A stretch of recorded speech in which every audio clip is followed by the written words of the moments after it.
শনিবার এবং বাইরে ওয়েদারটা এমনি বৃষ্টি পড়ছে। এখন আমার কাছে জোম্যাটোতে একটা অর্ডার এসছে চিকেন চিজ ব্রাস্ট পিৎজার। ওটিজি রেডি হয়ে গেছে।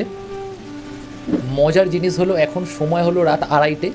আমার কিচেনের ম্যাক্সিমাম অর্ডার, অর্থাৎ এই 6 থেকে 7 মাসের মধ্যে ম্যাক্সিমাম অর্ডার আমি এখনও অবধি প্রায় 700টা অর্ডার কমপ্লিট করেছি হয়তো। তার মধ্যে থেকে 400+ অর্ডার এই সময়তেই আমি প্রিপেয়ার করেছি, অর্থাৎ রাত 11টা থেকে সকাল 7টা অবধি এই সময়টাতেই। তো এটা খুবই আমার কাছে একটা ইন্টারেস্টিং জিনিস এবং চ্যালেঞ্জিং জিনিস যে এত রাতে ঘুম থেকে ওঠা এবং নিজের ঘুম ভাঙিয়ে এই জিনিসগুলো রান্না করা। তো দেখা যাক ফাইনাল রেজাল্টটা কী বেরোয়। এখন আমার পিৎজা বেকড হয়ে রেডি হয়ে গেছে, যার ফাইনাল লুক ঠিক এমনি।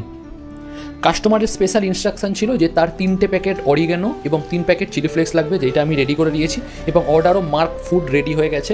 সুতরাং খাবারটা কিছুক্ষণের মধ্যেই কাস্টমারের কাছে পৌঁছে যাবে।